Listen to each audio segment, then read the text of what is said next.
Fala pessoal, tudo bem com vocês? Vamos lá para início de mais uma aula, né? Na semana passada nós falamos sobre as perimetrias, alguns pontos anatômicos onde nós deveríamos aí aprender, né, o ponto certinho para poder mensurar um membro, para que ela é importantíssima na nossa avaliação, para que nós possamos aí comparar, avaliar, planejar, né, de que forma que a gente está indo no nosso trabalho ou que nós deveremos executar a próxima etapa, tá bom? Hoje também dando sequência, nós iremos falar sobre a composição corporal. Particularmente eu gosto bastante dessa parte porque eu acho que aqui é a chave da onde a gente vai conseguir desmembrar ou relatar o que é gordura, peso gordo, massa gorda, né? E o que é peso magro, a massa magra, as vísceras, as veias, as artérias, ou seja, o que não seria tecido subcutâneo de gordura. No caso, a técnica que nós utilizaremos será o do adipômetro, né? Do plicômetro aí, para que nós conseguimos ver pelo menos a dobra subcutânea. Mas nós vamos ver que tem várias e várias maneiras da composição corporal, tá bom? Espero aí que vocês curtam, que vocês gostem. Essa aula nós teremos algumas continhas mais para frente que nós iremos fazer, que essa aqui também será como parte principal aí da nossa disciplina, tá? Nós vamos aprender a calcular o que é massa gorda e o que é massa magra e o peso ideal. Nós vamos ver sobre o IMC, você já tem uma noção do que é o índice de massa corpórea, né? Que ele prevê aí também para um ritmo para a saúde, para prever o que está eutrófico, né? O normal, o que está acima do peso, sobrepeso, obesidade ou abaixo do peso e anorexia, por exemplo, né? Só uma observação, a composição corporal IMC, que a gente vai ver mais para frente, ele é fundamental para a saúde de uma maneira geral, tá? Lembrando que IMC é índice de massa corpórea, que é o peso dividido pela altura vezes a altura, né? Altura ao quadrado. Vamos lá, então. O que seria a composição corporal? Ela é um componente da saúde, né? Porque nós vamos ver que a gordura, o homem tem o nível ideal de gordura e a mulher tem outro, né, por questões aí hormonais, por questões genéticas, por questões aí particulares. Então, o homem ele tem um percentual de gordura diferente do da mulher, tá? E ele está intimamente ligado à saúde porque a gordura, além dela regular, né, alguns hormônios aí e tal, ela está diretamente ligada a sobrepeso, obesidade, câncer, diabetes, dentarismo, todas as doenças aí que a gente já conhece, né? Também a composição é interessante para que eu possa, de acordo com a quantidade e a distribuição, né, corporal, eu relacionar com as alterações também aí do estado de aptidão física. Eu falei do IMC agora há pouco, mas também tem uma outra medida que pelo ICQ, índice cintura quadril, lembra da aula passada que nós falamos que mede a cintura divide pelo quadril, ele também é um marcador de saúde, né? Então a gordura, de acordo com a distribuição, a fórmula também ela é interessante. De acordo com Costa, a composição corporal é a proporção dos diferentes componentes corporais, né? Massa magra total, expresso em percentual de gordura e massa magra. Então, como eu disse lá no início, nós veremos aí o que seria o peso gordo, a massa gorda, né? E o que seria a massa magra. E como já foi falado também, é importante o biomarcador do estado fisiológico, tendo em vista que as quantidades dos diferentes componentes corporais sofrem alterações durante toda a vida do indivíduo, né? Engorda, emagrece, começou a treinar, tem uma dieta, ele muda a composição corporal, parou de treinar, ele volta à composição corporal. Às vezes tem é, um problema psicológico, está com estresse, com depressão, isso também vai alterar. Então é importante o biomarcador para que nós possamos entender esse organismo ao longo das avaliações, ok? Alguns tipos aí, né? A obesidade, ela está diretamente relacionada a esses fatores aí, a, a doença arterial, né, coronariana, ou seja, o grande aumento de gordura nas artérias aí, ela acomete a hipertensão arterial, ela pode comprometer o funcionamento do coração, ela provoca diabetes do tipo 2, né, de acordo com a sua distribuição, ela vai provocar o diabetes tipo 2, né, e ela também, esse DPOC, que é doença pulmonar obstrutiva crônica, ela também afetará aí a respiração, os pulmões, né? Então a gente tem que entender que a gente engorda para fora e a gente também engorda para dentro. O que isso quer dizer? Que os nossos órgãos também ele tem gordura, gordura do fígado, né? Então assim, a gente tem que preocupar que da mesma forma que a gente engorda para fora, abre aspas, a gente também engorda para dentro, tá bom? E o que nós iremos ver aqui em algumas técnicas a mais utilizada e a mais barata seria a subcutânea, tá bom? Lá o IMC, como nós falamos, né, que é o índice de massa corporal. Isso aqui é uma tabela mundial, tá, pessoal? Ela é considerada para as pessoas normais. É só um parênteses aí. A, as top models, né? Elas sempre teve problema com bulimia, anorexia, um corpo muito magro para poder desfilar, às vezes desmaiava na passarela e tal. Então a própria Organização Mundial da Saúde, juntamente com o pessoal da moda, elas estipularam que as, as modelos com IMC abaixo de 18, elas ficam impedidas de desfilar. Já era um grande avanço, né? Então, assim, o IMC, o que, que é o normal? De 18,5 a 24,9. O que, que é isso? O meu peso dividido pela minha altura vezes a altura, ele tem que estar compreendido nessa faixa aqui, para as pessoas normais, tá? Então, aqui seria uma correlação de uma boa saúde. Acima disso, eu teria problemas com obesidade, sobrepeso, obesidade mórbida. Aqui acarretaria várias doenças, bem como também abaixo disso eu teria problemas com desnutrição, magreza excessiva, né? Também teria comprometimentos, ok? Nós vamos aprender a calcular isso daí. Uma perguntinha para vocês. É válido utilizar o IMC para todo mundo?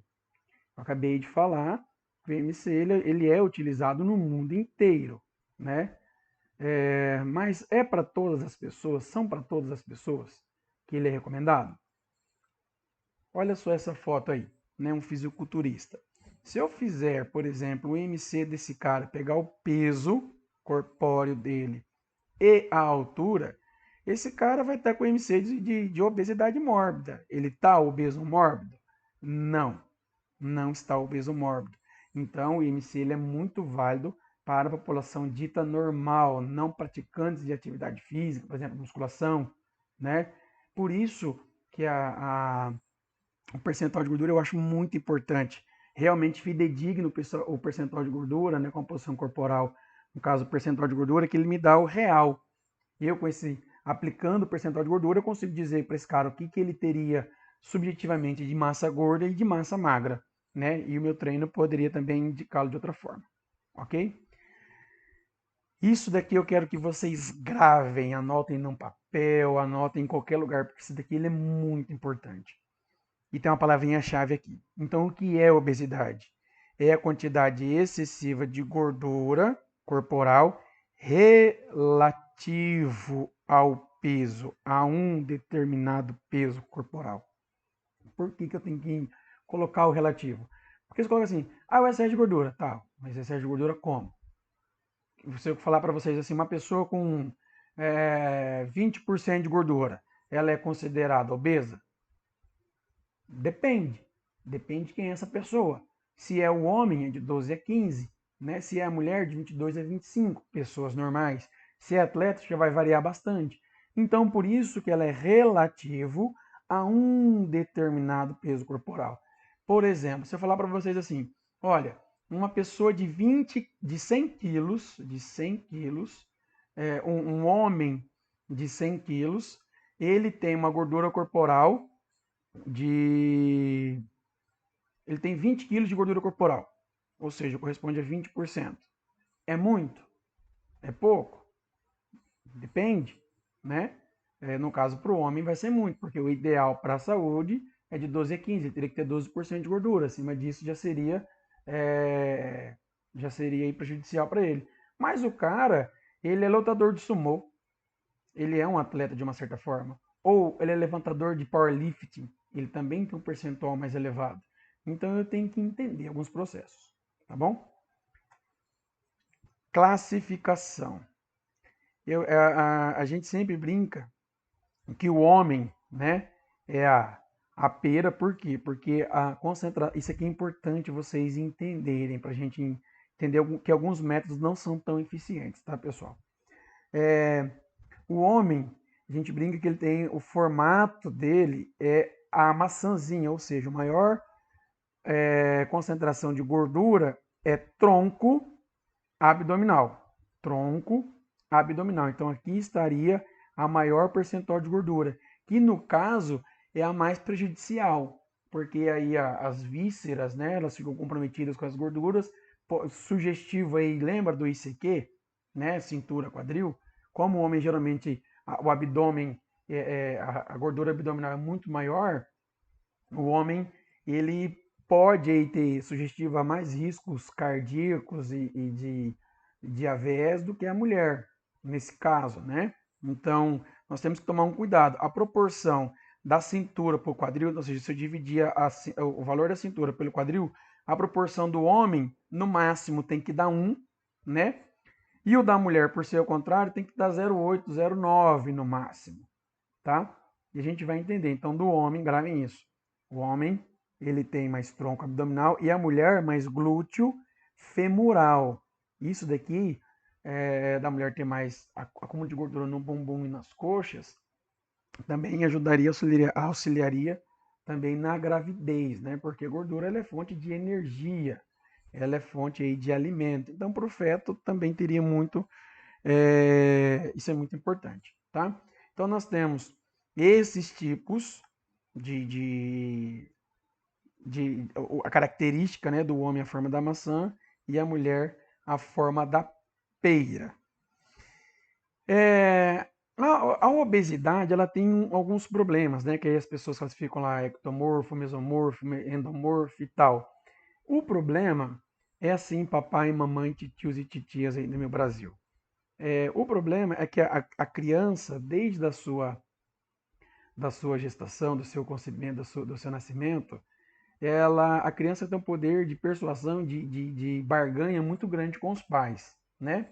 É normal uma criança não querer comer a comida saudável e o pai e a mãe aí ficar forçando ela, né? Ah, meu filho, coma. Se você comer a comida toda, eu vou te dar um doce, eu vou te dar um sorvete. Você fica barganhando e a criança acaba aí realmente ganhando o que ela quer no grito, né? São as maiores negociadoras que devemos aprender com as crianças. Só tem um problema. As crianças, em fase de formação, até dentro da gestação, ela tem a formação genética dela está acontecendo a todo momento, né? Vamos entender onde eu quero chegar. Que uma criança na divisão celular dela, os parâmetros, ela pode ter, como ela tem as células de gordura normal, ela pode ter um número de células de gordura mais anormal do que o resto da população. Por exemplo, vamos imaginar aí, tá, pessoal? Esse aqui é o número irrisório, para a gente fazer conta. Vamos imaginar que eu tenho 1 milhão de células de gordura no meu corpo. Só que lá, por ser incentivado, lá atrás, na minha formação, eu comi muita gordura errada, minha mãe se alimentou errado, eu também me alimentei errado, posso ter um aumento no número de células de gordura, né? Acarretando a hiperplasia, ou seja, o número aumento de células, aumento, plasia, né, de plasma, de, de células. Então, eu teria o número aumentado. O que é o problema? Que essa mesma célula de gordura, ela também tem a capacidade de hipertrofia. Opa, esse nome já é mais comum, né? Hipertrofia. A hipertrofia não só é uma hipertrofia muscular das células musculares, ela também ocorre uma hipertrofia das células de gordura. Então, assim, você imagina uma criança que já tem um número aumentado de células de gordura, ou um ser humano que tem um número aumentado de células de gordura, e essa pessoa ela não mantém uma dieta e tal, o que vai acontecer? As células de gorduras dela também vão aumentar o tamanho, também vão hipertrofiar.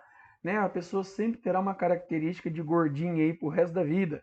Então essa coitada aí, esse coitado vai ter que passar o tempo inteiro dieta, exercício, para manter aí as células, né, eutróficas normais e não hipertróficas, tá? Então o grande problema é esse daí.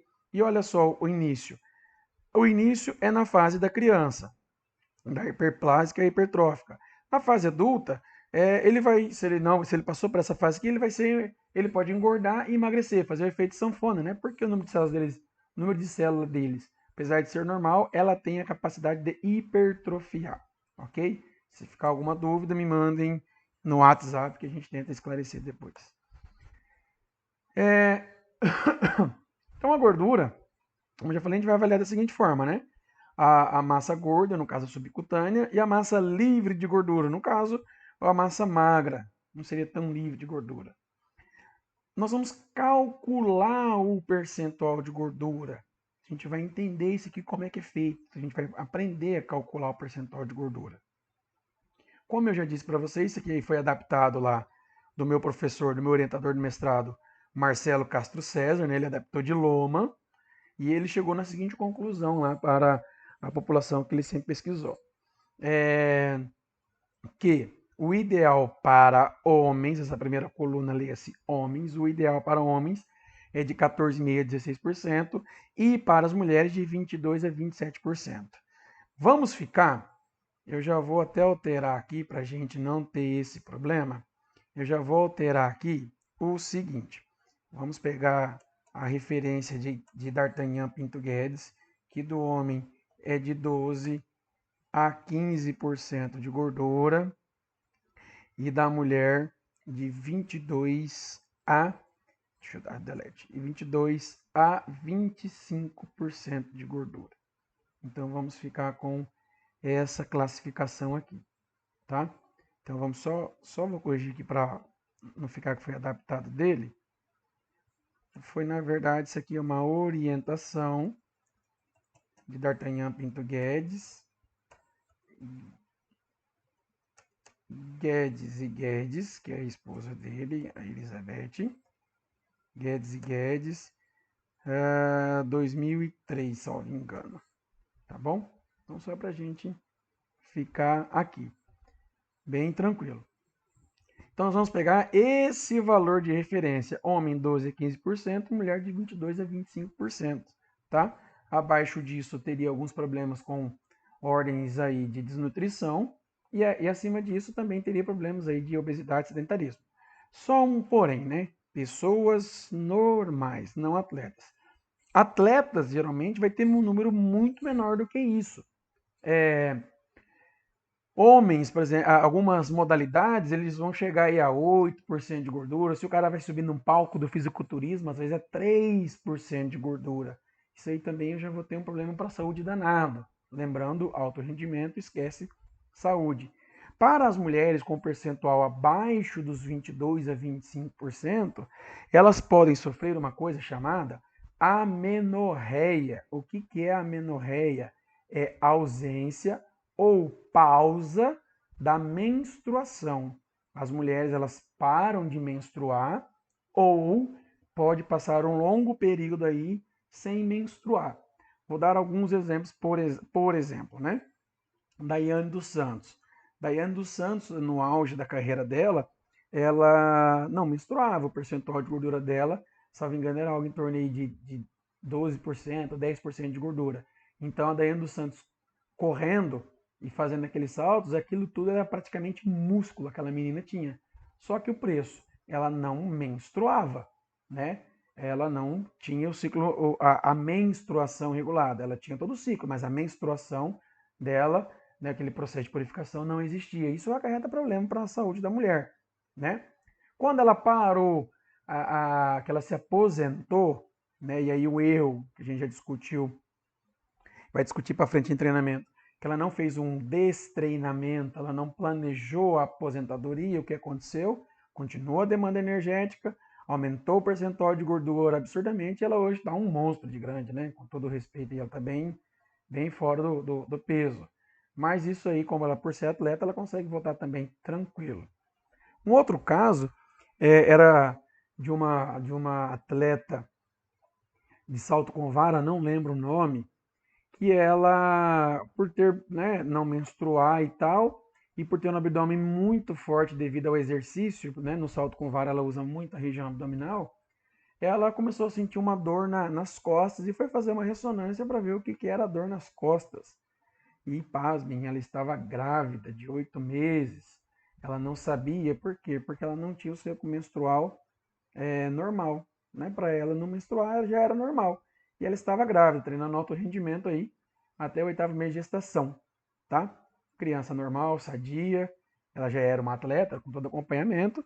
E aí, algumas coisas para a gente entender. Partiu para alto rendimento, esquece um pouco saúde. A gordura corporal ela está intimamente ligada ao ciclo menstrual das mulheres. Tá bom? Vamos para frente aqui. Eu costumo brincar que aqui a fórmula de ganhar dinheiro, né, para perca de peso. Regras simples. Balanço energético. Se eu como mais do que eu gasto, eu tenho um aumento de peso. Se eu perco mais, se eu como menos do que eu gasto, eu tenho uma perca de peso. E se eu como o mesmo tanto de calorias, eu tenho uma manutenção. Isso é óbvio. Porém, tem alguns mecanismos que em outras aulas, a gente vai falar de taxa metabólica de repouso e taxa metabólica basal, a gente vai entrar mais a fundo, tá? E vai entender, e o que Cat McCardle coloca pra gente, e vai entender que, assim, 70% do meu gasto diário, ou seja, eu gasto 2.000, 2.500 calorias, né? Desse número, algo em torno de 70%, ele reflete do meu gasto calórico normal, do meu organismo, para manter os órgãos vitais aí funcionando.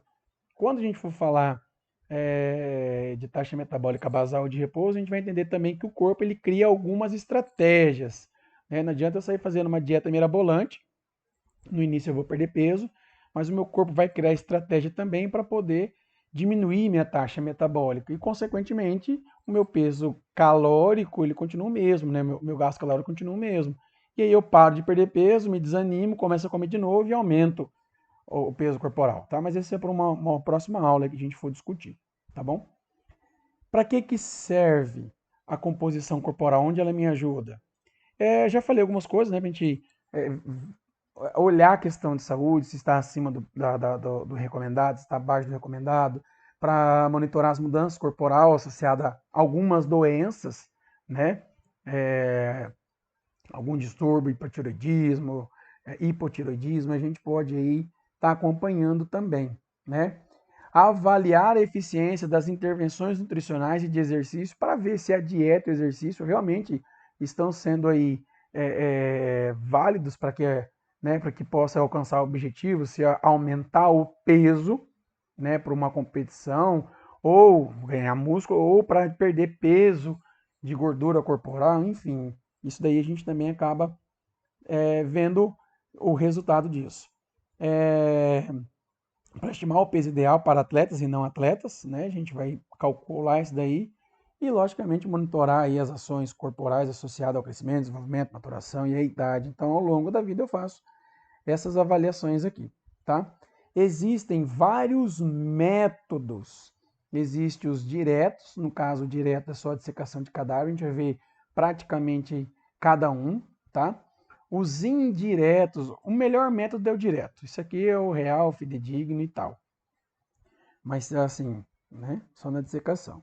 A partir daqui surgiram outros meios, que no caso dos indiretos, a plastimografia a gente vai ver, a gente vai falar alguma coisa dela aqui, a ressonância, a densitometria, né? Que isso aqui também já é bem usual. E o que nós trabalhamos, geralmente, porque é muito mais em conta, mas ele é mais subjetivo, ele já tem uma margem de erro maior, que são os duplamente indiretos, né? A gente usa bastante o bioimpedance e aqui eu vou dar depois um alerta para vocês de alguns bioimpedantes que particularmente eu não gosto, porque eu vou explicar o porquê que acho que não dá certo.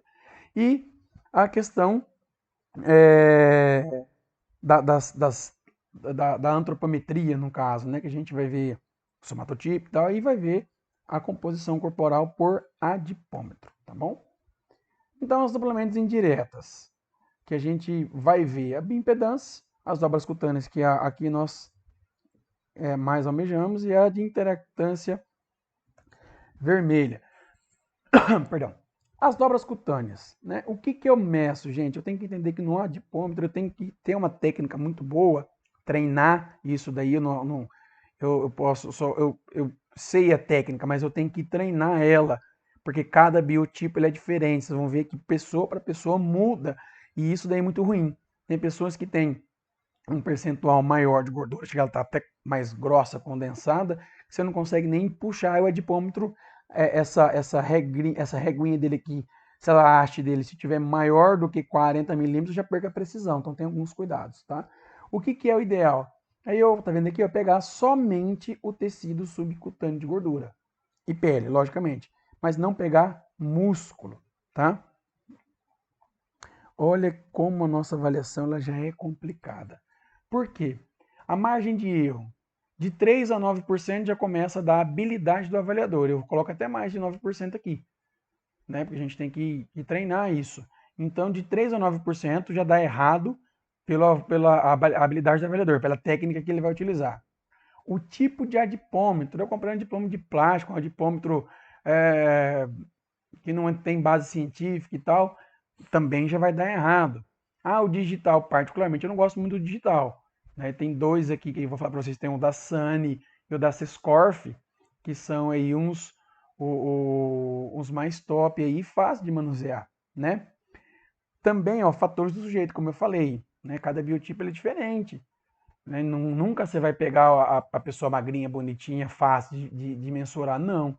Né? Em alguns momentos você vai pegar uma pessoa um pouco mais complicada, com a região da cintura abdominal mais avantajada, que você não consegue pegar uma dobra direito, né?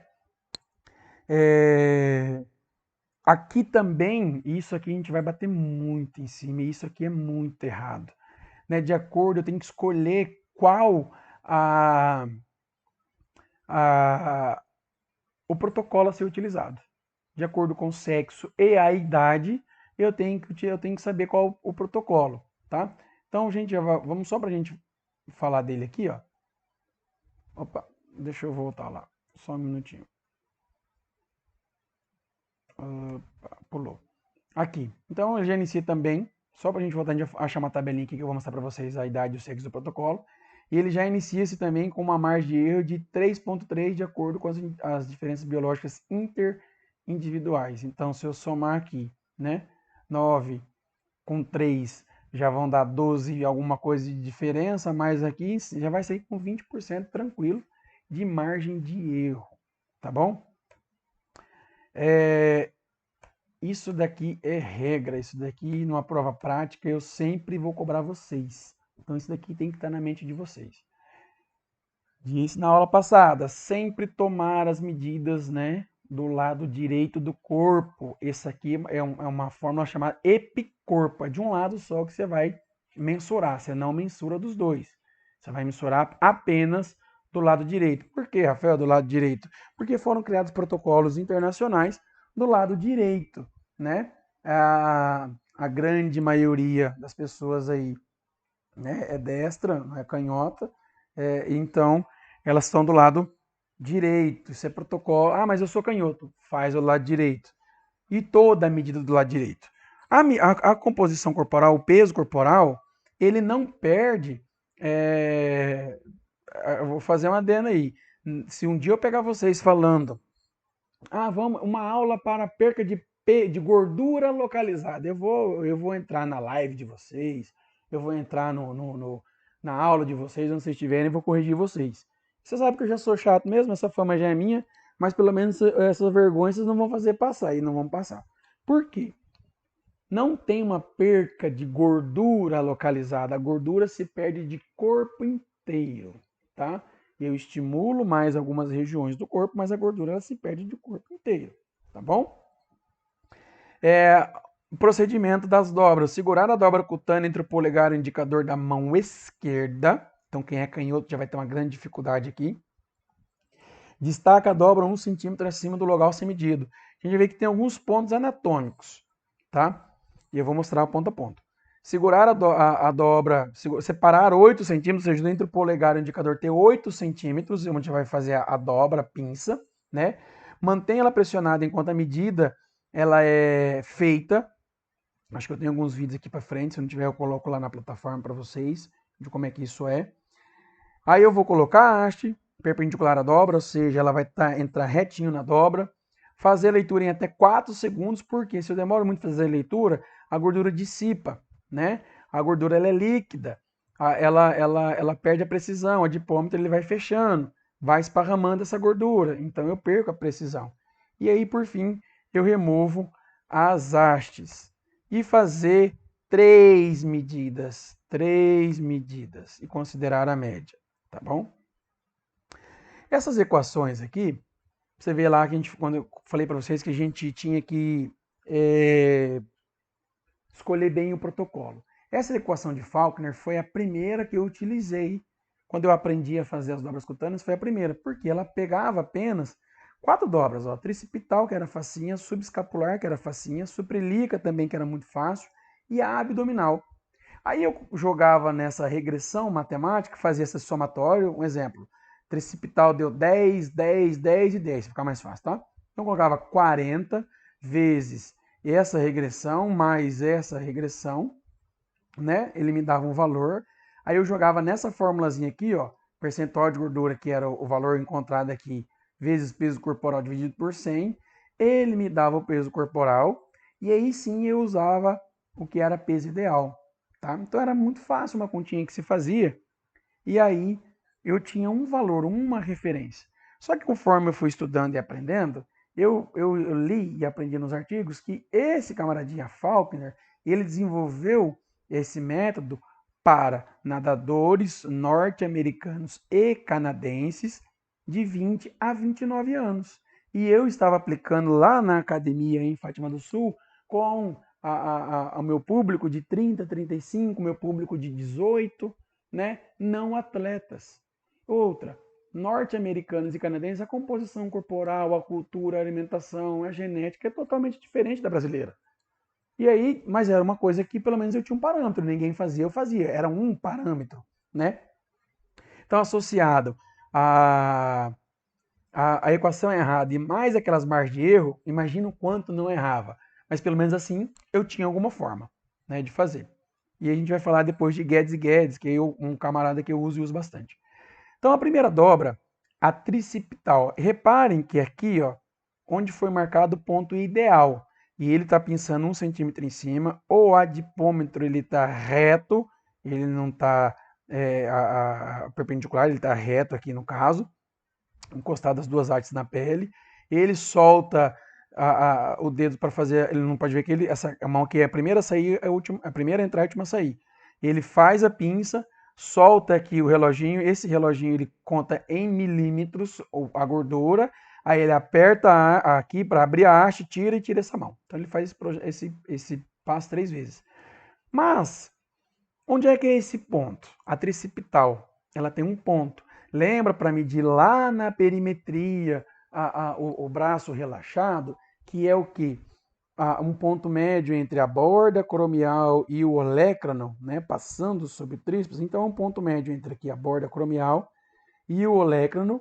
E aí, ele vai fazer a leitura aqui. Tá? Então, eu vou medir isso, dividir por 2, esse momento aqui, que é onde vai a haste. Braço relaxado, a haste, tá? Do lado direito. A subescapular, só voltando, essa daqui, ó, de acordo com Guedes e Guedes, que ele usa para 18 a 30 anos, no masculino é utilizado, tá bom? Tem vários protocolos, a gente vai usar 2 aqui no caso, Guedes e Guedes, para homens e mulheres de 18 a 30 anos, e vamos usar Jackson e Pollock, que tem de 7 e 9 dobras, que é acima disso daí, tá? A subescapular para mulher, Guedes e Guedes utiliza para mulher, como é que ela é? ela é uma dobra subcutânea abaixo da escápula. Então, a escápula ela faz aqui bem nessa pontinha, né? Ela é meio ovulada aqui nessa pontinha, então bem nessa pontinha eu vou medir 2 centímetros abaixo dela, é onde o ponto ideal, e eu faço a medida. Pode ver que ela é mais perpendicular, ela não é tão reta quanto o tríceps, ela é perpendicular aqui. Também a dobra eu tenho que fazer ela em 2 segundos. Um cuidado só apenas é não pegar as costas, né? O músculo das costas aqui, que é muito fácil de eu conseguir pegar ela. Axilar média. Axilar média, olha só, o cara fica na posição anatômica mais reta possível. É só abrir um pouquinho o braço aqui e o avaliador que faz toda a função, né? Essa axilar média, ela é compreendida entre um ponto médio da linha axilar e o processo chifoide, né? No apêndice chifoide aqui. Então, ela é uma linha imaginária aqui. Então, bem nessa linha que eu vou fazer a medida. Ela também é meio perpendicular, ela não é reta, ela pode ver que é transversal, né? Ela não é reta. Eu acompanho, de uma certa forma, o corte do músculo aqui. Faço a medida, 3 segundos, solto 3 vezes e assim por diante. A bicipital, né? Essa daqui é mais fácil, porque onde tem a voltinha lá, eu faço a pegada aqui. Para os homens que treinam, isso aqui dá um trabalho de pegar, né? Para quem treina bastante, é melhor também que treina. Quando vamos dizer, os dois que treinam bem têm uma boa definição, isso aqui é mais difícil de pegar, mas também, aliás, é mais fácil de pegar. Porque você consegue puxar, pede para fazer uma pequena contração, você sente se está pegando o músculo ou não. Na onde que é? Na maior circunferência, né? Na maior voltinha do braço aqui, tá? Aí sim, ó, é reta, ó, perpendicular, ela não é oblíqua, ela é reta. Peitoral, homens de uma forma, mulher de outra. Como é que é feito a peitoral? Para os homens, ó, do mamilo à linha axilar é um ponto médio. Então, vou calcular do mamilo, vou medir, né? Mensurar do mamilo à linha axilar, divido por 2, tá? Então, aqui eu faço a pegada, ó, pode ver que é perpendicular, né? E aí eu faço essa mensuração aqui. O da mulher, né, seria da mesma forma, do mamilo à linha axilar, mas eu vou dividir ela por 3. Então, deixa eu só voltar numa imagem que está aqui bem mais fácil acho que é a primeira, não, essa daqui vai estar mais fácil de pegar. Né? Então, da mulher, dela vai ser 1/3, vai ser mais aqui em cima. Então, a mulher com o braço relaxado, eu vou contar aqui praticamente 1 centímetro, 1,5 centímetros, e aqui eu faço a aferição, tá? Então, ela é 1/3 mais proximal. Ela é 1/3 proximal. Ela é perto da axila, tá bom? A suprailíaca, essa daqui é muito utilizada também para Guedes e Guedes, tanto para homem como para mulher. Como é que ela é? Ela é uma distância. Lembra da cinturinha que a gente fez lá também? Ela é um ponto médio entre o último arco costal e o começo da crista ilíaca, então é um ponto médio aqui na linha aqui da linha axilar, tá? Então na linha axilar, um ponto médio entre o último arco costal e a crista ilíaca, é aqui que vai a dobra. Ela é também em relação ao eixo aqui longitudinal, ela faz essa é mais perpendicular aqui, ela não é na horizontal, tá? Dobra 3 segundos no máximo, tira a mão, faz 3 vezes a dobra, ok? Muito utilizado para Guedes e Guedes. Essa aqui usa em Guedes e Guedes tanto como o homem como a mulher. A supraespinal. A supraespinal, ela é um pouco mais anterior, ó, ela é um pouco mais na frente. Na onde que ela é? Ó, acima da espinha ilíaca anterior, na inserção entre a linha oblíqua proeminente da borda ciliar anterior, destacada um ângulo de 45 graus. Então, para ficar mais fácil, na suprailíaca aqui na frente, mais ou menos na linha do mamilo, para ficar mais fácil para vocês aqui, ó, é feita essa dobra. Alguns autores utilizam, Guedes não utiliza, tá? Para homens, utiliza a abdominal. Como é que é abdominal?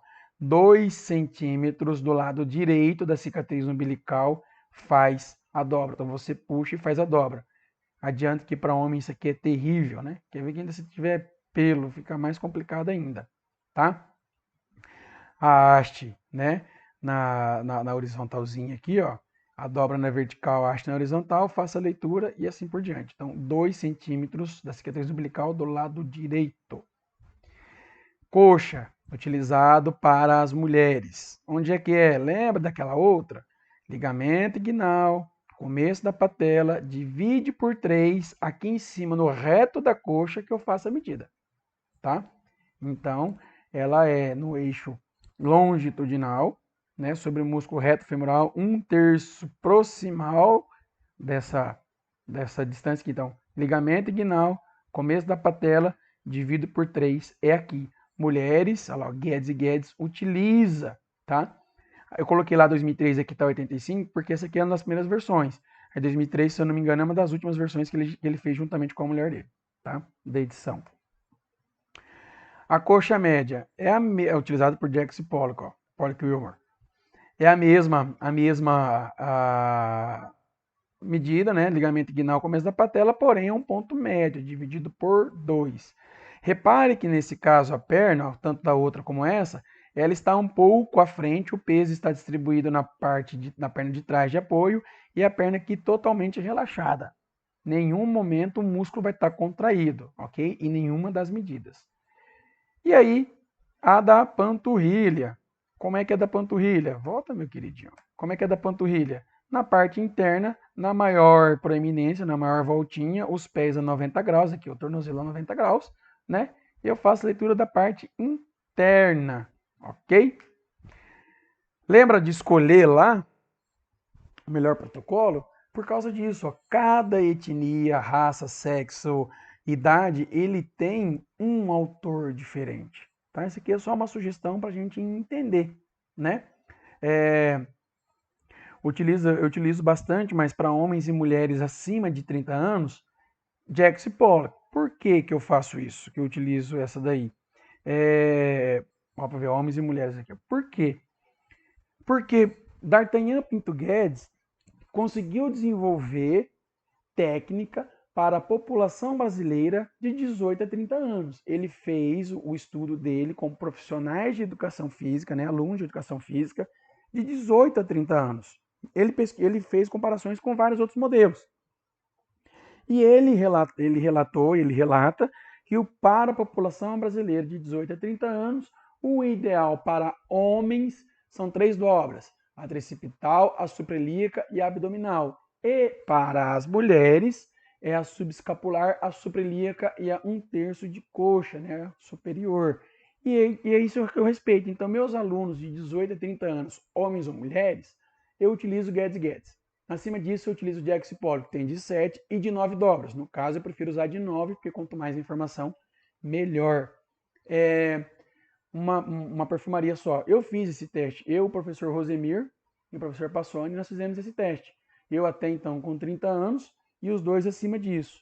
E dá uma diferença gritante. A margem de erro, ela já sai aí, por exemplo, quando eu usei Guedes e Guedes, ele estava dentro do ideal, né? Porque na época eu estava treinando, estava legalzinho. Quando eu usava Jackson Pollock, em vez de estar nos 15%, ele ia para 22% de gordura, então já dava errado. E o contrário era quando era com o Rosemir. Com o professor Rosemir, quando utilizava Guedes e Guedes, dava isso aí, dava 18 e 19% de gordura. E quando utilizava o que era ideal para ele, caía para 12%, porque era o indicado para ele. Tá bom? Então, só para a gente fazer aí essa diferença. Bioimpedância, para mim isso aqui é um dos melhores, os mais fáceis da gente conseguir mensurar de uma forma mais segura, né? Então, resumindo, o que é o bioimpedância? É um aparelho que ele transmite aí onda elétrica, né? Uma corrente elétrica, não dá choque, já adianto para você que não dá choque. E ele faz o seguinte, eu coloco alguns eletrodos e aí eu inicio a maquininha lá, o choquezinho, a coisa rápida, né? Milésimos de segundos aí. O que ele vai fazer? Ele vai sair de um ponto A para um ponto B, ele vai passar uma corrente elétrica e ele vai mensurar isso daí. Ou seja, quanto mais rápido, menos gordura eu tenho. Por quê?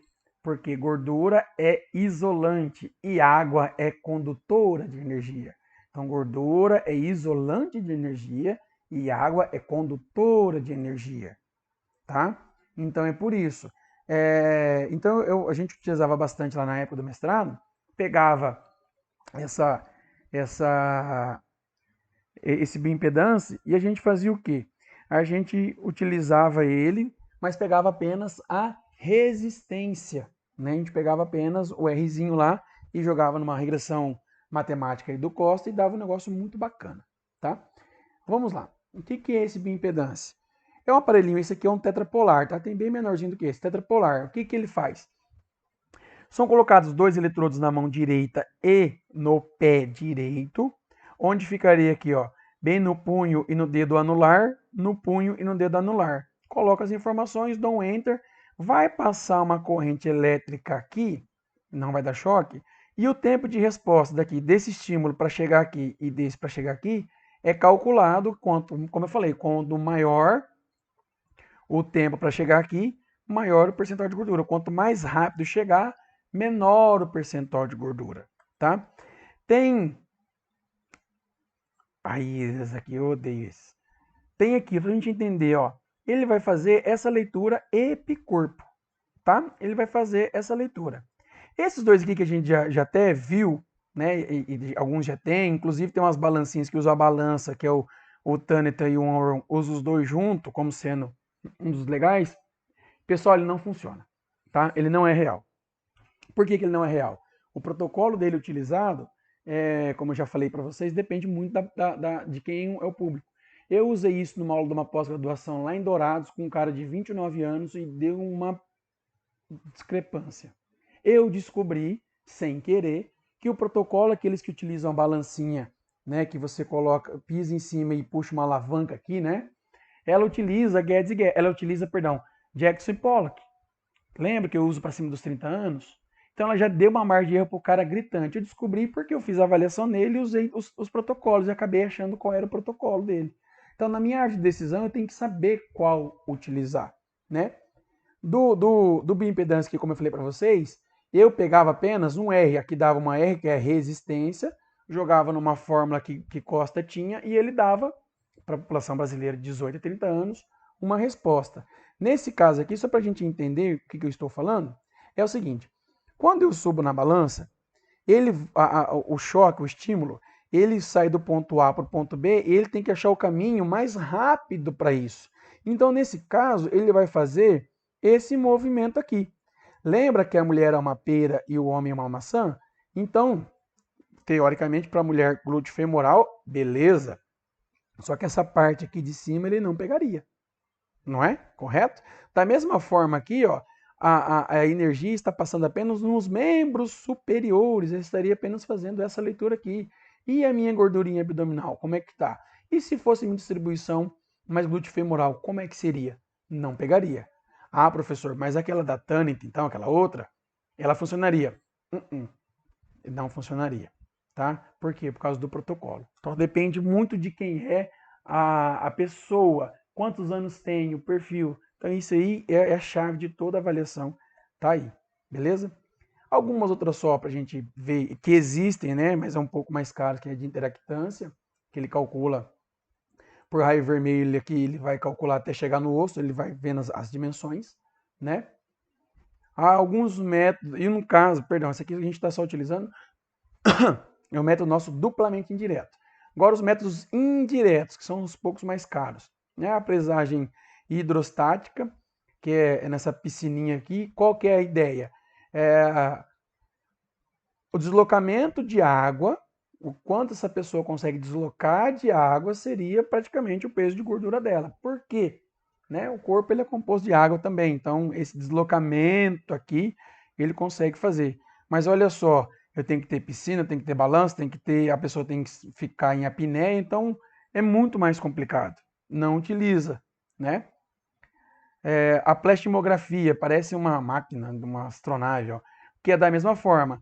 Aqui no caso ele calcula o deslocamento de ar, tá? O deslocamento de ar. Uma vez no Fantástico passou o Ronaldo aqui dentro, a coisa mais ridícula do mundo. Mas olha o tamanho do aparelho, olha a função que ela faz, né? Então é inviável e fica muito caro. O DEXA, esse aqui também é bom. Eu tenho um amigo nutrólogo que ele utiliza o DEXA. né? Ele faz um mapeamento corporal aqui como um todo. Mas uma sessão dessa aí vai custar uns R$ 600, R$ 800. Só essa avaliação. Então fica muito caro. Porém, para estudos científicos, ela é muito utilizada. Esse meu amigo aí, como ele trabalha com cantor, com gente famosa, e os caras têm dinheiro, ele arrocha o pau. E aí é difícil dele errar, né? A radiografia também, ó. Só que ela fica um pouco mais subjetiva, porque, ó, tá vendo? Que aqui eu tenho que saber o que é gordura, né? Aqui é gordura, ó, aqui é músculo e aqui é osso. Então é muito mais subjetivo e eu tenho que ter uma boa acuidade visual. Tomografia computadorizada, né? O raio-x, fantástico, mas quanto custa? 800 lá vai pedrada para fazer. Sem falar que a pessoa tem que fazer de corpo todo e aquela maquininha lá, eu tenho fobia daquele negócio fechado, né? Algumas pessoas, uma pessoa mais obesa, por exemplo, não entraria para conseguir fazer, né? E por fim, o único método 100% aí confiável, mas não dá, e é daqui que saiu todas as, as outras regressões, que é a dissecação de cadáver, né? Aqui, o cara morto, eu consigo tirar a pele, eu consigo separar aqui ó, a gordura, pegar os órgãos aí, separar também o que é gordura, o que é osso, músculo, veias, artérias, enfim. É o único método 100%. Mas, né? Beleza, pessoal? Encerramos aqui a nossa aula de hoje. Vou deixar para vocês algumas tarefinhas lá para que a gente possa cumprir, tá? Eu acho que o sistema AVA deve estar com um probleminha, então só vou subir por enquanto no YouTube. Dúvidas, por favor, entrem em contato, tá? Só dizer para vocês assim, que em nenhum momento vocês estão sendo abandonados, né? Acontece que assim, se vocês não me procuram, eu estou entendendo que está tudo bem, né? Tomara que não venham os problemas só na hora da avaliação. Vocês tiveram CPA esses dias ainda, não chegou os resultados, mas eu sei que para algumas pessoas, né, que são cri-cris, não são críticas, são cri-cris, porque o mundo inteiro tem problemas e ela não, e eu acho que o problema, se ela está passando, alguém é responsável, não ela, começa aí a, a avaliar todo mundo errado e dizer que os professores não se preocupam, que a coordenação não se preocupa com os alunos, né? Enfim, eu sempre deixo todas as aulas para dizer que eu estou à disposição de vocês via WhatsApp, telefone, que vocês têm meu contato, que até então vocês não me procuraram. Então eu entendo que está tudo bem. Com o perdão da palavra, eu sinto essas pessoas hipócritas dizerem isso, porque são cri-cris da vida, dizer que os professores não estão nem aí. Elas não nos procuraram em nenhum minuto. E quando procurou, com certeza foi solucionado os problemas dela, né? Mas tem gente que está na vida aqui só para reclamar mesmo. Desculpa o desabafo aí, mas é que é difícil, as pessoas só falam mal e não contribuem com nada, tá bom? Um abraço para vocês e até a próxima.